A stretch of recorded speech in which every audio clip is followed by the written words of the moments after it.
나누시겠습니다. 사랑합니다. 축복합니다.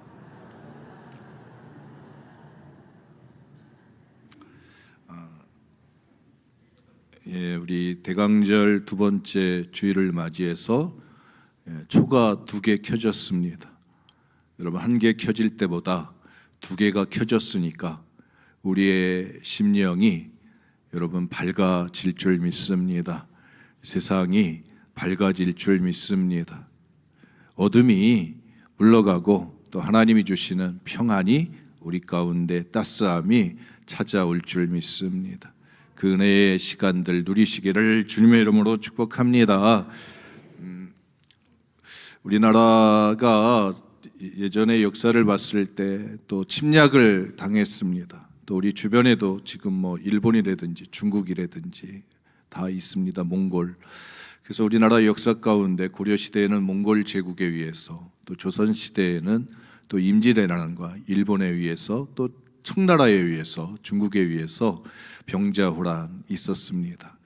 그 청나라가 우리나라를 쳐들어왔을 때 1636년에 병자호란이 일어나게 되는데 3일 만에 서울을 빼앗길 정도로 너무나 이제 쉼없이 이제 그 도성을 빼앗기는 일이 벌어지게 되고, 임금이 이제 강화도로 도피를 못하고, 그리고 나서 이제 남한산성으로 이제 피신했다가 결국은 이제 그 청나라 청태종에게 항복을 하게 되는데, 그렇죠, 머리를 갖다가 찌우면서 항복을 하는 그런 이제 치욕의 역사를 가지게 됩니다. 전쟁에서 지면 그걸로 끝나는 게 아니라 여러분 빼앗기는 것들이 있습니다.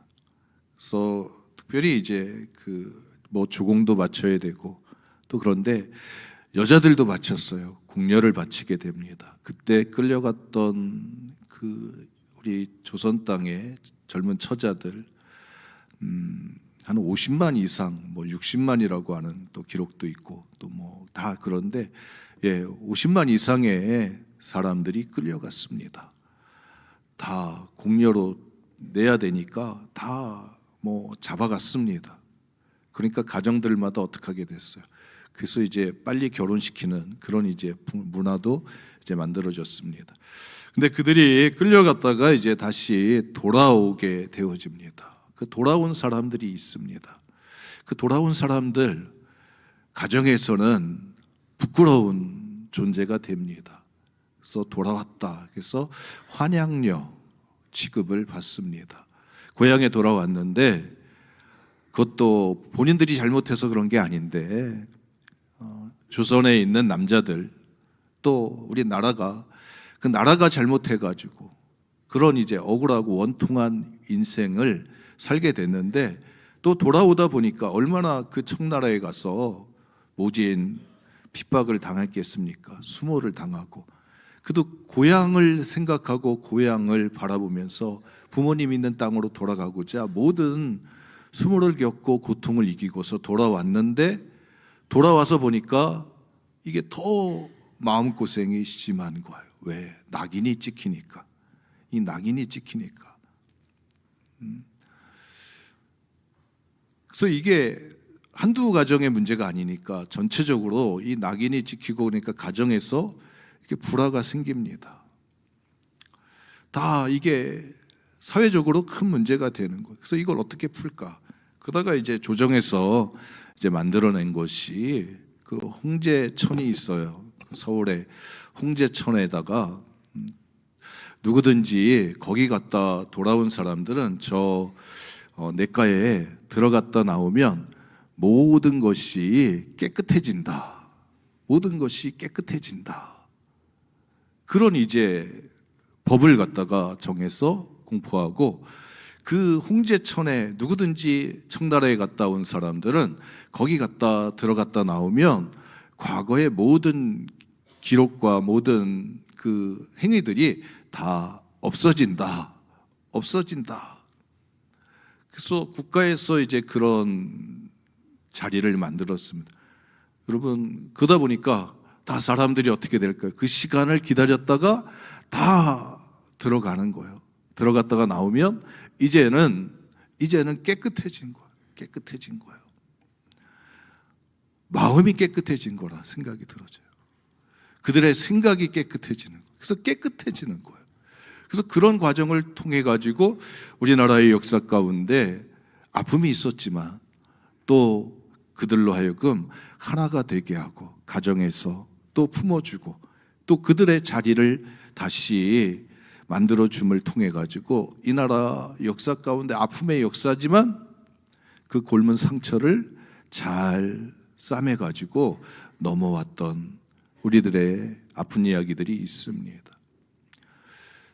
존재를 갖다가 바꾸는 그 자리, 성경에서 보니까 오늘 요단강이라고 하는 회개의 세례가 펼쳐지는 그 자리가 있습니다.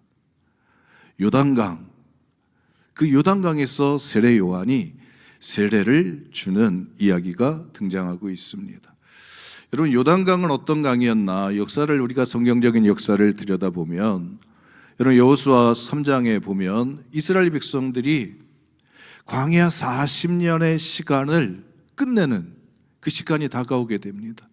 가데스 바네에서 정탐꾼 보내가지고 40일 정탐꾼을 보내서 그들이 하나님을 향해서 10명의 정탐꾼과 함께 백성들이 원망하고 또 하나님을 향해서 불신하게 됐을 때 우리는 메뚜기라고 스스로 하나님 앞에서 자신들의 존재를 낮추게 됐을 때 하나님은 그들로 하여금 40일을 40년의 시간을 통해서 광야에서 방황하다가 죽게 만드셨습니다. 광야에서 방황의 시간들을 40년 보내면서 그 1세대 홍해를 건너왔던 세대 사람들이 죽음을 맞이하게 됩니다. 그리고 나서 제2세대 사람들이 만들어지게 됩니다. 60만 1760명의 사람들이 만들어지게 되고 그들이 40년의 시간을 끝내고 하나님 앞에서 의심하는 자가 아니고 불평하는 자가 아니고 불만스러운 자가 아니고 불신앙의 자들이 아닌 하나님 앞에서 순종하는 아멘할 수 있는 그런 존재들로 변화되어져 갈 때 그 마지막에 통과해 가는 곳이 있는데 요단강을 지나가게 됩니다. 요단강을 지나가는 요단강은 광야와 가나안 땅으로 들어가는 그 중심에서 그걸 지나갔느냐 지나가지 않았느냐 경계선이 되어졌던 것을 보게 됩니다.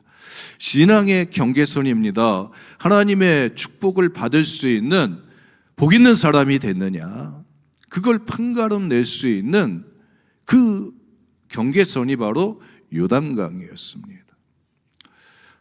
열왕기하 5장에 보면 엘리사하고 나만 장군의 이야기가 나옵니다. 나만 장군이 문둥병이 걸려서 자기의 썩어져가는 몸을 그 이스라엘에서 잡혀온 하인이 여자 종이 자기 땅에 이스라엘 땅에 선지자한테 찾아가면 낫는다 해가지고 그가 체면을 무릅쓰고 이스라엘 땅에 엘리사에게 찾아가게 됩니다. 그럴 때 엘리사가 말 한마디 툭 던져지죠. 요단강에 들어가서 7번 몸을 담그라. 그랬을 때 그가 요단강 앞에 서게 되는데 그 요단강을 바라보면서 그가 그런 얘기를 합니다. 야 다메섹강, 우리나라에 있는 그 강, 아바나나 바르바리나 그 강이 이 요단강보다 못해가지고 내가 여기 목욕하러 왔느냐. 그런데 그가 요단강에 엘리사가 말한 하나님의 말씀에 순종해서 그가 요단강으로 들어갈 때 그의 문둥병이 어린아이의 살같이 새로워지는 변화와 회복이 일어나는 역사가 일어났던 자리임을 성경은 증거하게 됩니다. 그래서 들어갈 때는 문둥병자였지만 나올 때는 여러분 어린아이의 피부를 가진 건강한 사람으로 회복되어져 나오는 자리, 그 자리가 요단강이었습니다. 그 요단강 앞에 세례 요한이 등장하게 됩니다. 400년 동안 하나님의 말씀이 선지자들 통해서 이스라엘 백성들에게 들려지지 않았습니다. 그리고 나서 엘리야의 심정을 가진 그 요한이 엘리야가 등장해서 광야에서 외치는 자의 소리가 있을 거라고 이사야 43장에 있었던 말씀, 광야에서 외치는 자의 소리가 있어요. 이르되 너희는 주의 길을 준비하라. 그의 오실 길을 곧게 하라. 모든 골짜기가 메워지고 모든 산과 작은 산이 낮아지고 굽은 것이 곧아지고 험한 길이 평탄하여질 것이요 모든 육체가 하나님의 구원하심을 보리라. 이 말씀을 증거했던 전했던 선지자 이사야의 말처럼 광야에서 외치는 자의 소리가 등장하게 됩니다. 너는 도대체 누구냐? 엘리야를, 이 세례 요한을 향해서 네가 메시아냐? 그럴 때 이 세례 요한은 나는 광야에서 외치는 자의 소리라고, 주님의 길을 준비하는 자라고, 그 길을 걸어오는 자가 있을 거라고, 그 길을 걸어오는 자가 계실 거라고, 그분이 바로 메시아라고 자기의 존재를 드러내게 됩니다. 그 요단강에서 그가 등장해서 광야에서 회개하라, 천국이 가까웠느니라 외치는 소리가 들려지게 됩니다. 그럴 때 많은 사람들이 이 소리를 듣게 됩니다. 여러분, 그 당시에 성전이 있었습니다.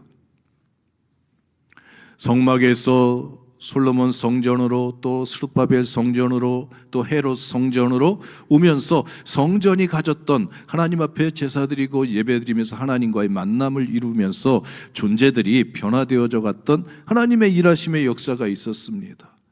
근데 이스라엘의 역사 가운데 나라가 바벨론에 의해서 멸망하고 나서 페르시아, 헬라, 로마 제국이 지나가면서 그들은 성전을 통해서 하나님을 믿는 믿음의 공동체를 이루게 됐습니다. 그런데 그럼에도 불구하고 말씀이 들려지지 않을 때 그들의 심령 속에 영적인 여러분 공허함이 찾아오게 됩니다.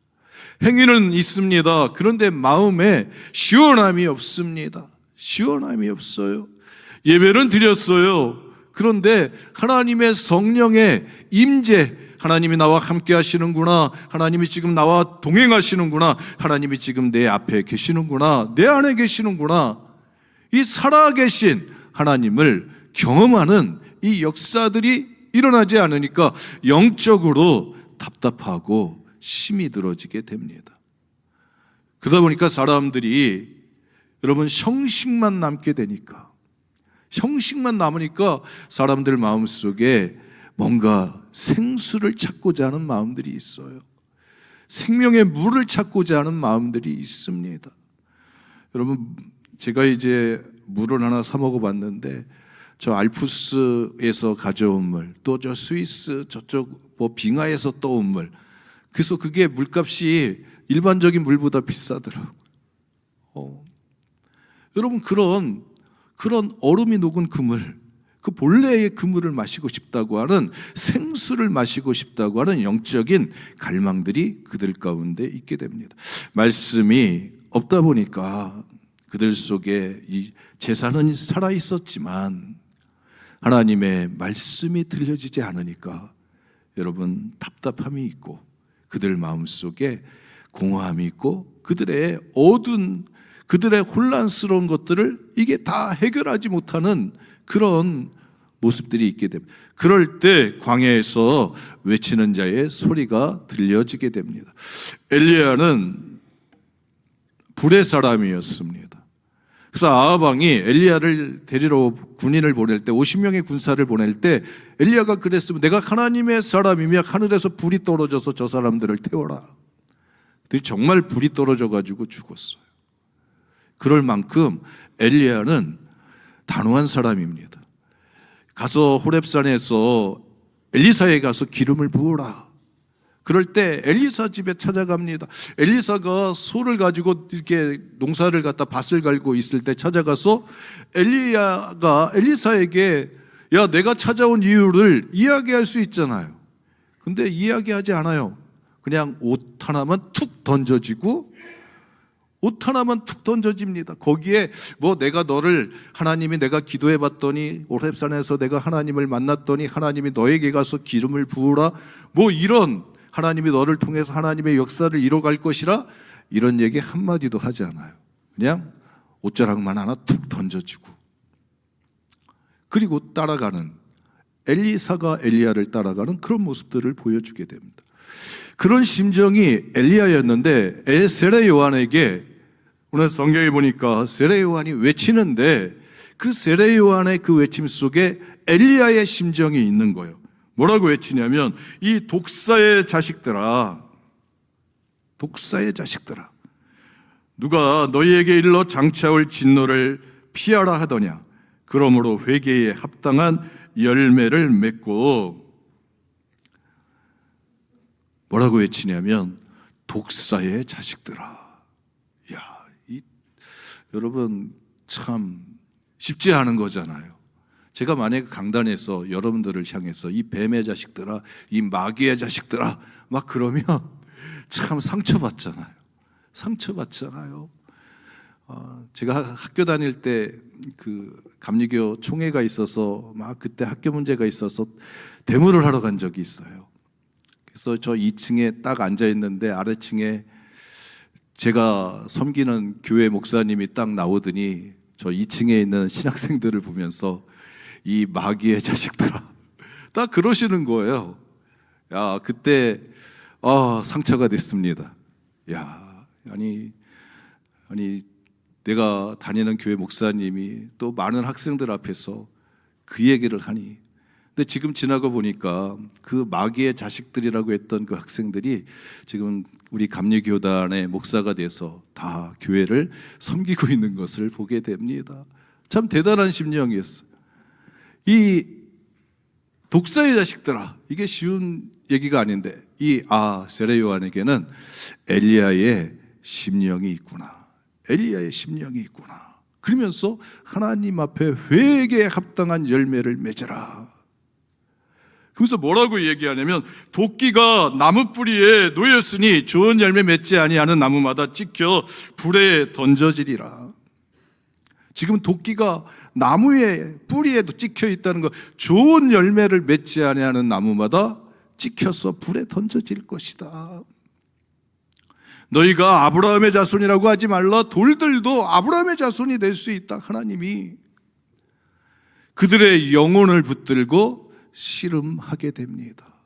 그들의 존재를 붙들고 씨름하는 거예요.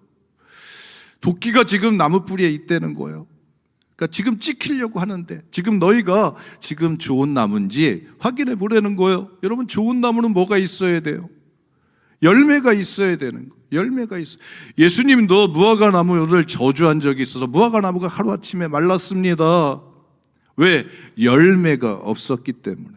열매가 없었기 때문에. 여러분, 오늘 우리가 신앙의 길을 걸어갑니다. 이스라엘 백성들도 그 당시에 하나님을 섬겼습니다. 성전에서 하나님 섬겼어요. 그러나 예수님은 성전에서, 세례 요한도 성전에서 하나님의 복음을 전하지 않았어요. 제가 생각할 때는 복음이 만약에 하나님께서 일을 한다고 한다면 광야 요단강이 아니라 성전으로 가셔야 되는 건데 왜 광야로 나가셨을까? 예수님도 하나님의 역사를 이룰 때 성전에서 그냥 청소만 할 게 아니라 매매하는 자들의 그 상들을 엎었고 내 집은 만민의 기도하는 집이라고 강도의 구렬로 만들지 말라고 그것으로 채찍으로만 내칠 게 아니라 거기에서 생명의 역사를 펼쳤으면 어땠을까? 근데 예수님 그러지 않았어요. 왜? 예수님이 이 성전을 헐고 예수님의 성전, 교회를 세우고자 하시는 예수님의 커다란 뜻이 있었기 때문에 무너져가는 폐해야 될, 맞춰야 될 그 성전에서 예수님이 일하지 않으셨던 것을 보게 됩니다.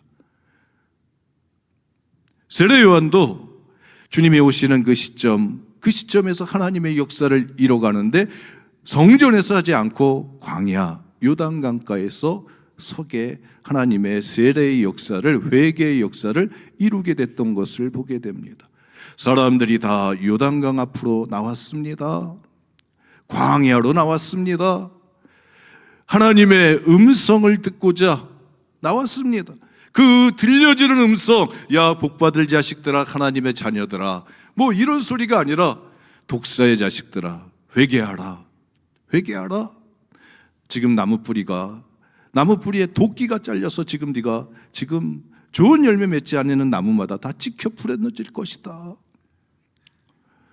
여러분, 그 소리를 들을 때 사람들의 마음속에 여러분 어떤 반응들이 일어날까요? 만약에 제가 여러분들한테 그런 말씀을 했다고 한다면 앉아 계실 분들 별로 없으실 거예요. 근데 그 당시에 요단강가에 있던 사람들은 낙타토옷을 입고서 거칠게 말하는 그 세례 요한의 그 소리, 뭐 회개하라 천국이 가까웠느냐 이렇게 했어요. 가서 막 야단치듯이 얘기했을 것 같아요. 진노하면서 얘기했을 것 같아요. 그 소리 들으면서 그들이 다 가슴에 그 말씀을 들으면서 뭐라고 얘기하냐면 우리가 무엇을 하리이까? 우리가 무엇을 하리이까? 자신들을 다 보여주고 내놓고 있는 것을 보게 됩니다. 아니, 내가 깨끗하다면, 나에게 열매가 있다고 한다면 나는 깨끗해요. 나는 의인입니다. 뭐 그래야 될 터인데 난 죄가 없습니다. 그들은 자기들의 모습을 보면서 우리가 무엇을 해야 됩니까? 그럼 무엇을 해야 됩니까?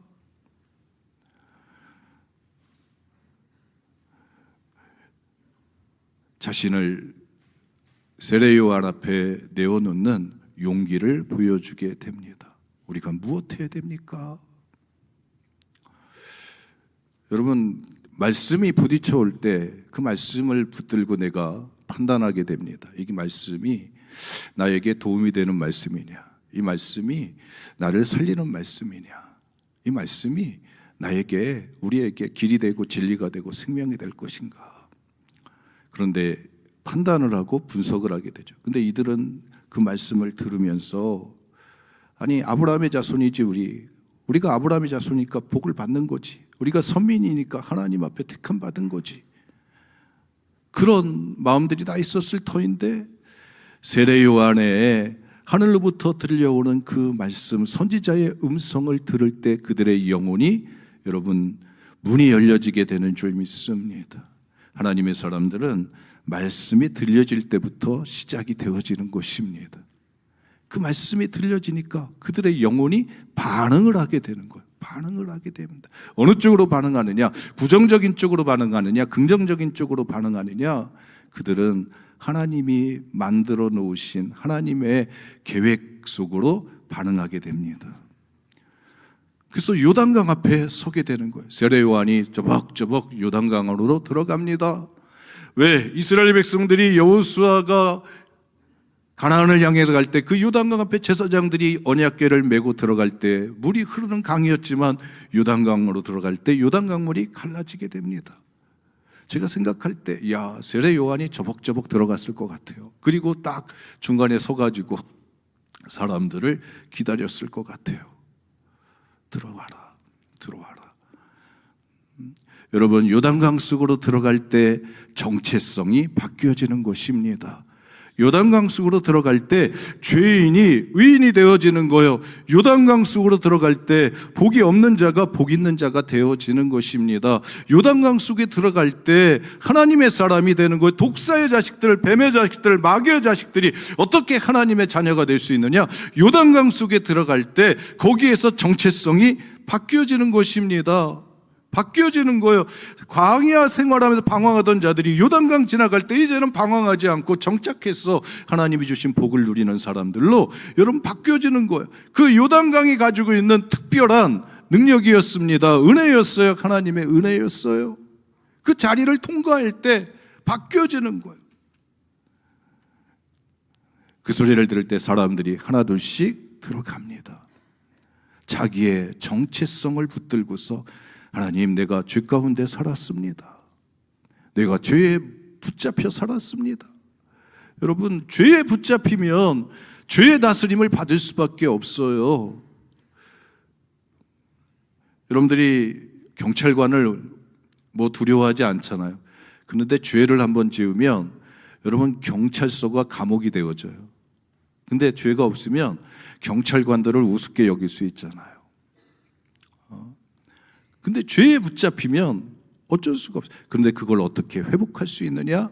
어떻게 바꿀 수 있느냐? 정체를 어떻게 바꿀 수 있느냐? 요단강 속으로 들어갔던 것입니다. 들어갔다 나오면 정체성이 바뀌어지는 거예요. 여러분, 정체성이 바뀌어져야 내가 어디로 가야 되는지 방향성이 생기는 거예요. 예수님이 요단강 속으로 들어갈 때, 그리고 세례받고 나올 때 예수님을 향해서 하늘에서 소리가 들려집니다. 이는 내 사랑하는 아들이요 내 기뻐하는 자라. 하나님의 음성이 들려져요. 아니 그러면 30세 전에는 사랑하지 않는 자였나? 기뻐하지 않는 자였나? 그런 거 아니죠. 근데 요단강 속에 들어가는 그 순간에 여러분, 이제는 하나님의 어린 양으로, 세상 죄를 지고 가는 하나님의 어린 양으로 정체성이 바뀌어지는 거예요. 정체성이 바뀌어지니까 뭐가 달라져요? 방향성이 달라지는 거예요. 사명이 생기는 거예요. 여러분, 자기가 정체성이 하나님의 사람이 되지 않으면 여러분들에게 기도하라는 얘기도 하지 않고요, 뭐 전도하라는 얘기도 하지 않고요, 아무런 것도 시키지 않아요. 왜? 능력이 안 나타나는데.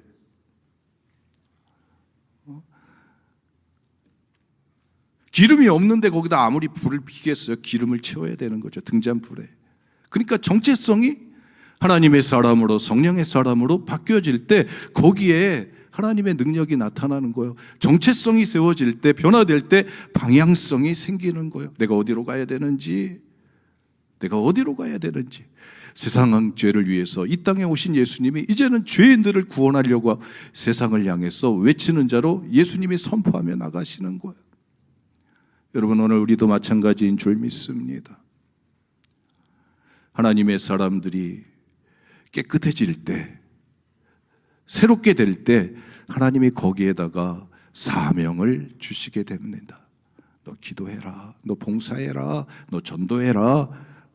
하나님의 영광을 위해서 네가 사용되어지기를 원한다. 하나님의 은혜의 자리에, 축복의 자리에 하나님이 초대하시는 거예요. 여러분, 하나님은 영이십니다. 사람은 겉사람을 보고 판단하지만 하나님은 속사람을 보시고 판단하십니다. 에서하고 야곱이 아버지 이삭의 축복을 받을 때 창세기 28장에 보면, 27장과 8장에 보면 가서 장자권을 팔아먹었어요. 팥죽 한 그릇 팔아먹었는데 아버지가 축복할 때 에서에게 축복한다고 그랬는데 결국은 누가 축복을 받느냐? 야곱이 축복을 받아요. 물론 어머니 리브가가 끼어들어서 속여서 축복을 하는데 결과론적으로 보니까 야곱이 가서 그 아버지 이삭의 축복권을 차지하게 됩니다. 근데 맞는 거죠. 장자권이 누구한테 있어요? 야곱한테 있으니까 축복의 순간에 야곱에게 가는 거예요. 여러분, 오늘 우리가 하나님 앞에서 우리의 정체성이 하나님의 사람들이 되지 않으면 좋은 열매를 맺을 수가 없습니다. 성령의 9가지 열매, 갈라디아 5장에 기록하고 있잖아요. 거기에 뭐 기쁨이 있습니까? 온유가 있습니까? 충성이 있습니까? 양선이 있습니까? 자비가 있습니까? 믿음이 있습니까? 소망이 있습니까? 사랑이 있습니까? 열매가 있어야 되는데 그 열매는 어디에서 나오느냐? 하나님의 성령의 사람이 됐을 때, 하나님과 동행하는, 하나님과 기뻐하는 자가 됐을 때 그런 열매들이 일어나는 거예요. 맨날 분쟁이 있고 미움이 있고 다툼이 있고 성내고 화내고 뭐 이런 것들은 뭐 그 존재가 내 안에 죄성이 있기 때문에 여러분, 죄의 열매들이 나타나는 것입니다. 그래서 이걸 어떻게 하냐? 존재를 바꿔야 되는 거예요. 그래서 어떻게 해야 돼요? 들어가야 되는 줄 믿습니다. 요단강 속으로 들어가야 되는 거예요. 나만이 그런 얘기를 하죠. 야, 이까짓 게 뭘 바꿀 수 있겠어? 야, 이 강이, 요단강이 뭐라고 우리에게 더 좋은 강이 있는데 이게 무슨 능력이 있겠어? 이런다고 뭐가 되겠어? 하나님이 말씀하셨기 때문에 되는 것입니다. 하나님의 말씀이기 때문에 되는 거예요. 하나님으로부터 주어지는 말씀이기 때문에 하나님이 살아서 역사하는 능력이 나타나는 것입니다. 오늘 우리들에게 여러분, 다음에 있잖아요. 뭐 2025년 성탄절 그냥 지나가면 되죠. 다음에 있잖아요. 또 다음에 하죠. 근데 우리는 어떤 마음을 가져야 돼요? 여러분, 세례 요한이 세례를 준 거는 그때뿐입니다. 세례 요한이 세례 준 거는 30세 그때만 세례를 주고 목배임을 당하게 되어집니다. 그 다음에 요단강의 세례가 여러분 없어지게 되죠. 오늘 우리에게 시간이라고 하는 것이 또 다음에 있을 거야. 또 다음에 있을 거야. 그런 것이 아니라 도끼자루가 지금 나한테 있다. 도끼가 지금 내 발목에 있다. 생각을 가질 때 여러분 뛰어 들어가게 되는 줄 믿습니다. 이게 내 문제라고, 이게 내 모습이라고 그럴 때 뛰어 들어가는 거예요. 체면불구하고 옷을 벗는 거예요. 왜? 내 몸이 썩어 들어가는 거기 때문에, 내 문제이기 때문에 뛰어들어. 남의 문제라고 한다면 구경할 수 있어요. 다음으로 미룰 수 있어요. 그러나 자기 자신을 내가 문둥병이 걸렸습니다. 내가 죄인입니다. 내가 의심하는 자이고 내가 방황하는 자입니다. 여러분 자기의 정체성을 분명히 알게 되면 주님이 베풀어 놓은 은혜의 자리를 향해서 여러분 뛰어 들어가게 되는 줄 믿습니다. 나를 세례주세요. 나 좀 세례주세요. 그럴 때 세례 요한이 물속에 풍덩 담그는, 머리까지 풍덩 담그는 여러분 구원의 은혜가, 존재를 바꾸시는 은혜가 임하게 되는 줄 믿습니다. 오늘 우리 모두가 다 주님이 베풀어 놓은 은혜의 자리, 여러분 회개의 자리, 요단강가를 향해서 저벅저벅 들어가시는 우리 믿음의 성도들 되시기를 주님의 이름으로 축복합니다. 은혜와 사랑이 많으신 하나님, 주님이 오시는 이 계절에 주님과의 만남을 이루기 위해서 주님의 길을 준비하기를 원합니다. 하나님 높아진 우리의 마음들이 있었습니다. 하나님 꺼진 우리의 심령의 마음들이 있습니다. 하나님 교만과 또 좌절과 하나님 박탈감과 또 하나님 아버지 하나님 비굴함들이 있습니다. 하나님 우리 가운데 찾아오셔서 깨끗하게 하시고 회복시켜 주시는 구원의 은혜가 임하게 하여 주옵소서. 우리 주 예수 그리스도의 이름으로 기도드렸습니다. 아멘.